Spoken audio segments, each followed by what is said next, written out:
Okay, so let's look at this word problem here. You're going to flip 3 coins, so 1, 2, 3, and you get exactly 2 heads. I bet I can get 2 heads if I flip 4 coins. Okay. So let's see, you got a 50% shot. You can either get heads or tails. You can either get heads or tails. You can get heads or tails. So you got 2 options. So I know there's going to be a total of 8. So let me list them all. Tails, tails, tails, heads, heads, heads, tails, tails, heads, tails, heads, tails, heads, tails, tails, and then heads, heads, tails, heads, tails, heads, tails, heads, heads. 1, 2, 3, 4, 5, 6, 7, 8. Okay, I got them all. So they want to know what's the probability if you flip 2 coins that you get exactly 2 heads. So 2 heads. 1, 2, 3. So you get 3 eighths. But I took up too much space here. But now they want to know, well, what if there were 4? 1, 2, 3, 4. So 2, 2, 2, 2. Oh man, I'm going to have to list 16 of them. But I don't want to list all 16. Let me just see if I can figure out how much. So heads, heads, tails, tails, heads, tails, heads, tails, heads, tails, tails, heads,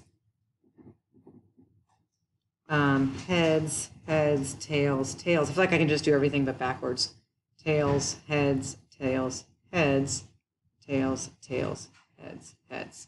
So I listed 1, 2, 3, 4, 5, 6. Out of 2 times 2 is 4, times 2 is 8, times 2 is 16 out of 16. Well, if I divide by 2, that simplifies to 3 eighths. That's what I got there. So it's not harder, it's not easier, it's the same thing. Because 3 eighths equals 6 sixteenths. At this time, please make your way to your after-school program or activity or exit to the main gate. All right, so in this question, they wanted me to use problem 3-6. So I went back to the homework, and that's this thing right here. Okay, so they want to know what's the probability of getting a 7 or getting 11. So the probability of getting a 7 and the probability of getting 11. Okay, so when we did this, there were a total of 36. So I know this is out of 36, and this is out of 36. Let's see how many 7s. 1, 2, 3, 4, 5, 6. 6 7s. How many 11s? 2. So 6 plus 2 is 8 over 36. Divide by 4, 2 ninths. Okay? If I was to make that a percent, which I want us to get good at that, so 2 divided by 9 is 22, so it's 0.22 and 22%. Okay? All right. The loses on the first roll if he gets a 2, a 3, or a 12. So I would need the probability of a 2 or the probability of a 3 or the probability of a 12. So let's see how many 2s. So the 2s, there's 1, 2. So that's 1 out of 36 plus probability of a 3, 1, 2. These don't count, by the way, because this is what the dice are. Please make your way to your after-school program 1, 2. or activity or exit the school to the main gate. Plus how many 12s? 1. So 1 plus 2 plus 1 is 4 out of 36, which is 1 ninth. Some of you go, hey, if 2 ninths is 22%, 1 ninth is 11% because it's half, 0.11. If you don't believe me, you'll go 1 divided by 9, and oh my gosh, it's amazing. Okay, so now what they want to know, let's see, I have to read this question really quickly. What they want you to do is, let's see, rolls any other sum, he continues to roll until he rolls a 7 or 11, whatever happens with point, the game continues after the first roll. Okay, let me read that for a second. All right, so that took me a second. So they want to know the probability of 7 or 11. So we know the probability of 7 over 11 is 8 over 36, plus the repeaters. So what I have to do is I have to go through, look at my box. Let me find it in my homework. And I have to see how many of the numbers repeat. So like this is a standalone, so that doesn't count. So this is 1, 2, 3, 4, 5, 6, 7, 8, 9, 10, 11, 12, 13, 14, 15, 16, 17, 18, 19, 20, 21. Did I count that right? 22. Wait, okay, I got to count again. Anything that repeats. So if I roll this 3, I can't roll it again. So that's 1. If I roll this 4, 2, 3, 4, 5, 6, 7, 8, 9, 10, 11, 12, 13, 14. Oh, but 7 and 11 don't count because they automatically lose. So sorry, 1, 2, 3, 4, 5, 6, 7, 8, 9, 10, 11, 12, 13, 14, 15, 16, 17, 18, 19. Might have counted that wrong, but you guys get the game. So I might have counted that wrong. Sorry about that if I did. All right, what is the equation? So I got to do equation. So this is my start. And then I go up 1. Oh, you can't see that, I apologize. Up 1 and right 2. 1 over 2 is 1 over 2, so that's your pattern. And that should be review from what you did previously. What are the x-intercepts and the y-intercepts? So the x-intercept is where it crosses on the x-axis, but it doesn't even, oh, yes it does, it touches right here at -4, 0. And then the y-intercept is where it touches on the y, we figured that out, is 0, 2. Calculate the area and perimeter of CPM. So we look here, this is, let me draw it, CPM, CPM. So this is 1, 2, 3, 4. This is 1, 2. Oh yeah, it's a right triangle. 4 squared plus 2 squared equals C squared. 16 plus 4 is 20, square root of 20.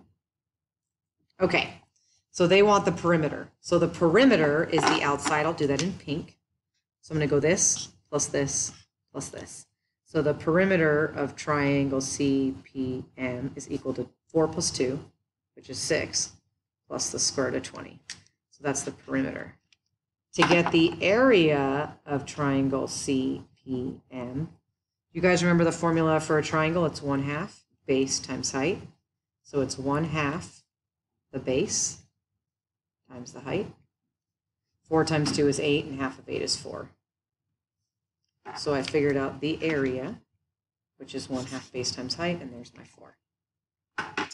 Okay, they want something that's new is perpendicular. So when you're doing perpendicular, I don't know if you remember learning this last year, you would make it the opposite, and then you would flip it. But -2 over 1 is really just -2. Okay, so that means I know my equation is y equals -2x. And then I've got to figure out plus what number is going to make it so it works. So let's see, write an equation through the point M. Oh, here's point M. That is 2, 3. So the point is 2, 3.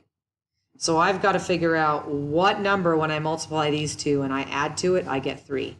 So -2 times 2 is -4.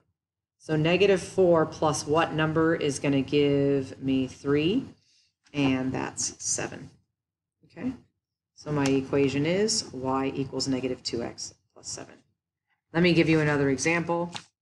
If I had y equals -3x and I had the point 1, 6, this would be -3 plus what number is going to give me 6, and that's 9. So my y-intercept is 9. All right, let's turn the page. All right, this gets into the probability homework. All right, so when I look here, this is 1/3 of a shot, 1/3 of a shot, and 1/3 of a shot. This is 1/2, and that's 1/2. I don't even want to read all that. It's telling me to make a tree diagram. Oh, man. Fine.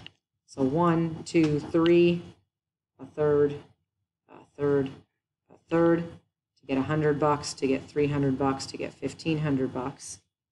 And then from there, you're going to decide if you're either keeping your winnings or double your winnings. So that's a keep or a double. You either keep it or you double it. You either keep it or you double it. You got a 50% shot, 50% shot, 50% shot, 50% shot, 50% shot, 50% shot. Okay, so are each of the outcomes in the space equally likely? Well, yeah, this is 1/3 and 1/3 and 1/3, so that's fair. And this is a half and a half. So yeah, that's fair. What is the probability that you take home $200? Okay. So if I'm taking $200, that means I wouldn't get this and I wouldn't get this. That means I get this. And that means that I then have to double my winnings.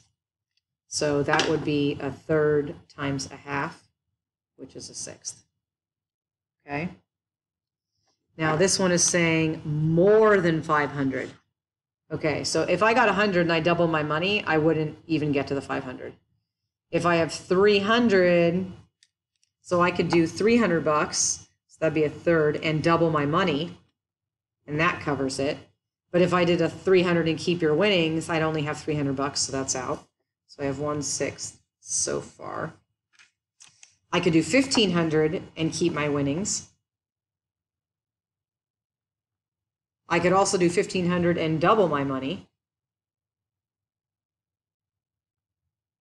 So that looks like 1/6 plus 1/6 plus 1/6 is 3/6, which is a 50% shot that I can win more than $500.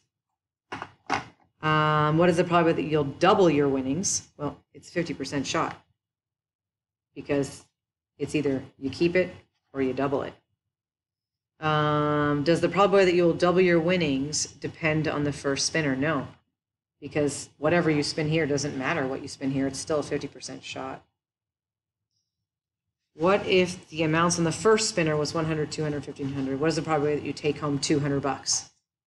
Well, it's the only chance is if you get the $100 and then you double your winnings. So that's a 1/6 shot. That's your only way. You can't get $200 any other way. Because you can't get less, you can't lose money by spinning again. You can't lose money by spinning again. And if you keep your winnings, you didn't win $200. All right, so we've got to find the relationship between them. So this is triangle SAD. Oh, it's sad.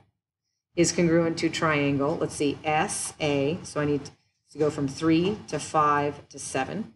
So I go from 3 to 5 to 7. So GFH. So then if I flip this over, oh, then it's a reflection. But if I flip it over, I'm not on top of it. I have a reflection and then I have to slide it, so it would be a translation. Okay. Or I could say that it is a reflection over this vertical line. There's two ways to say it. All right. So they want to know the value of x.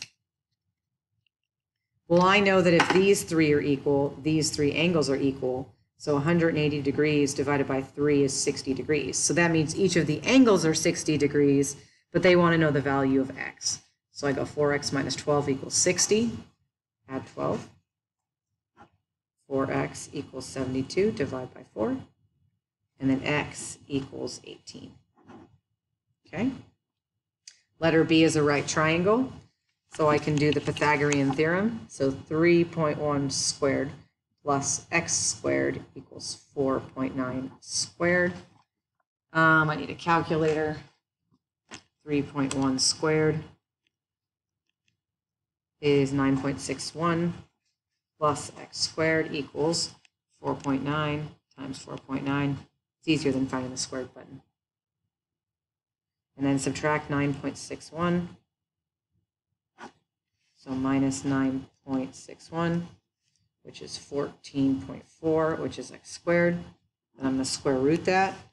So second square root of second answer. And that's 3.79.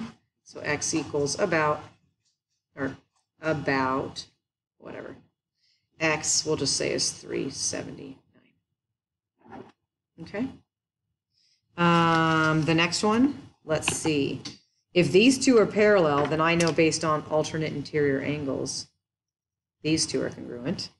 Okay. Is that going to help me? Yeah, because I could figure out this by going 180 minus these two. So I'm going to go 180 minus 51 plus 103. So that's 154 minus 180 is 26. So if that's 26, that means that's 26. So now I can take these two